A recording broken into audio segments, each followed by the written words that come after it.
You know, when you love a stock, you've got to really take care of your love for that stock.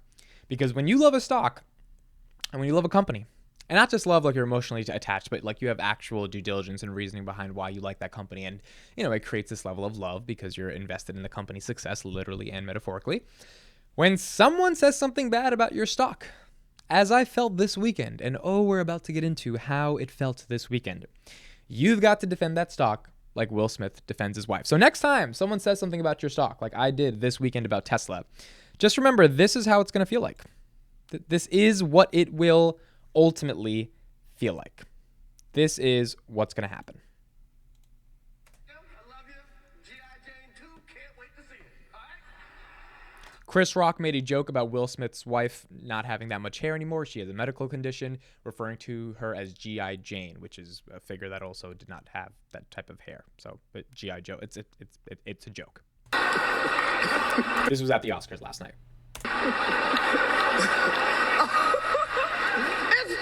That was a nice one. Okay. I'm out here. Richard. Oh, wow. Wow. That's what you got to do if someone says something wrong about your stock, and walk back off very, very proud of what you've done. Will Smith. It's probably not going to let you play because there's a lot of profanity here, but Chris Rock goes on to say, Will Smith slapped the S out of me, and Will Smith yells out to Chris Rock on live TV, on the Oscars, keep my wife's name out of your effing mouth. And he says it again, even louder and even more aggressive. And Chris Rock ultimately calls this the greatest night in television history. Now, what does this mean for the stock market? Why are we covering this on a channel that's rooted in stocks and finance?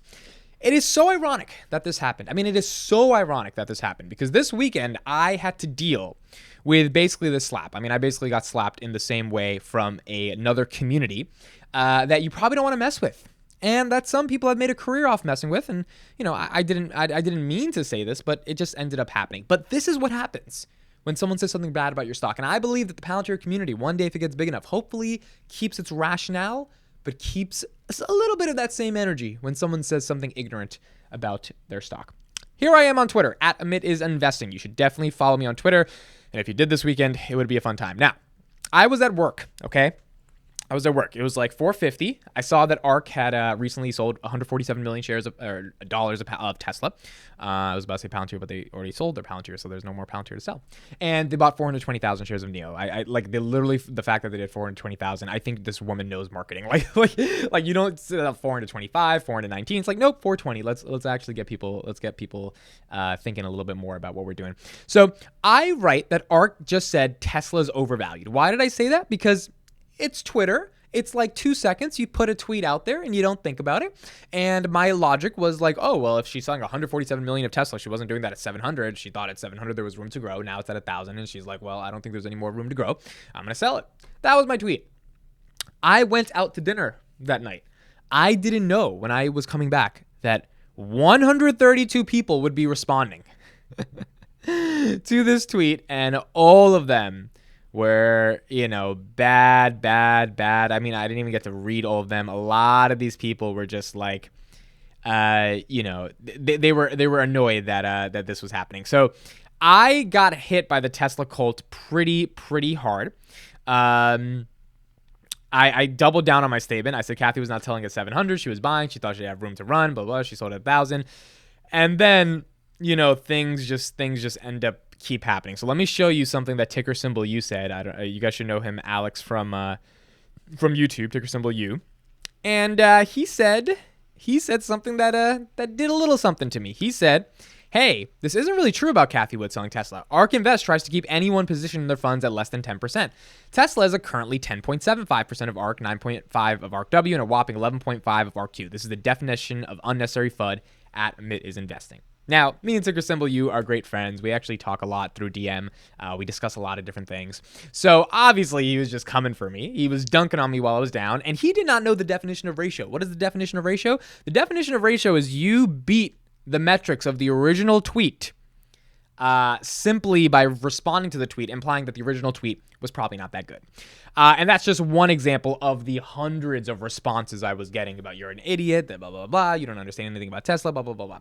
And my response was primarily, I admitted I was wrong. I was like, okay, yeah, I was definitely wrong. I didn't know that Kathy was rebalancing the fund. I said that in a whim, and that's kind of it's the harm of Twitter being this place for quick thoughts, because you think about like a blog or an article, it's not supposed to be quick thoughts. It's supposed to be thought out, and then you you give it to the world, and then they consume it. But if you're doing quick thoughts and doing this sort of micro blogging, 280 characters, there's not that much room for nuance unless you really set time to think about it. But the nature of Twitter is like you got to tweet in the moment, right? What's happening right now? I'm going to tweet right now. So sometimes, I think this is going to happen to anyone who gains a little bit of a following on Twitter. You're going to say things that probably aren't that true, not because you want to spread misinformation, but just because you just didn't know.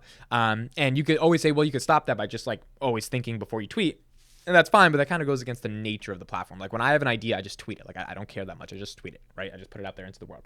So it was interesting, and it sort of allowed me to understand that, when you have a cult-like community coming after you and you say something that's wrong, and I agree, I did say something that's wrong, then that community really harps on you, especially if that community is passionate about making sure misinformation does not spread. And I think what Will Smith was passionate about is making sure that the misinformation that Chris Rock was spreading about his wife balding didn't spread, because he wasn't mentioning there was a medical condition for why that was happening. Now, the nuance here is that's a joke, right? He's a comedian. It's supposed to be offensive. It's supposed to dig a little bit. It's not supposed to be that big of a deal at all. But the ethos of what Will Smith did in terms of defending his wife is, I think, what is important to do when defending your stock. So my point was look, I made a mistake. I didn't know the entire Tesla cult would come after me. I mean, this was a weekend where I my phone had not blown up more than it ever had blown up in terms of the level of hate I was getting.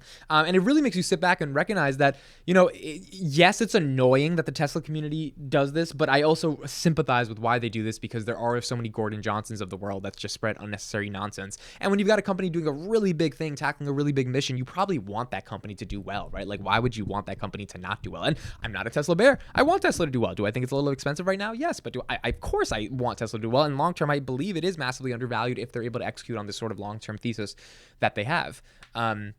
The only thing I said was just I think ARK thinks they're overvalued, and it was just said to say, and I didn't realize the implications of what I was ultimately going to say. So it's a very interesting thing when you attack a stock and the stock has a cult-like community around it. And I think that if we're able to defend Palantir at that level one day, I'm kind of fine with having a really, really cultish stock, because as long as the stock price goes up, keep that cult culting, especially if they're doing it in a meaningful way and not if they're doing it in an irrational way. Now, I do think some people, when you talk bad about Tesla, they have everything in the world to come at you with, and a lot of times that is annoying. And I think that exists to some level with Palantir. I don't think that exists I think we are all very easily, most of the people in the community can easily admit the mistakes that Palantir has, because we know the mistakes that Palantir has made. We know that there are execution risks. We know this problem, and I don't think most of us are brainwashed. I mean, obviously we're very bullish, but we understand look, this is in the early stages. This is like Tesla 2016. It's either going to work or it's not going to work. It's not either Tesla's going to be valued like a car company, which is not that exciting,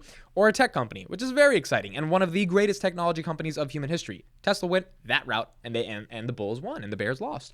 And ultimately, we're going to see what happens in the context of Palantir. The last thing I'm going to say is that if I had 2 followers and I said this obviously wouldn't matter. But now I have 4,000. And one thing I am learning is that when you do have a level of influence, and I hate even using that word, but there's 4,000 people that theoretically, clicked follow because they cared about my thoughts. When you say something, I mean, that's going to affect those 4,000 people in an interesting way. And because you're going to get some initial engagement, it might end up trending on Twitter's algorithm, because more and more people are going to, see what you said.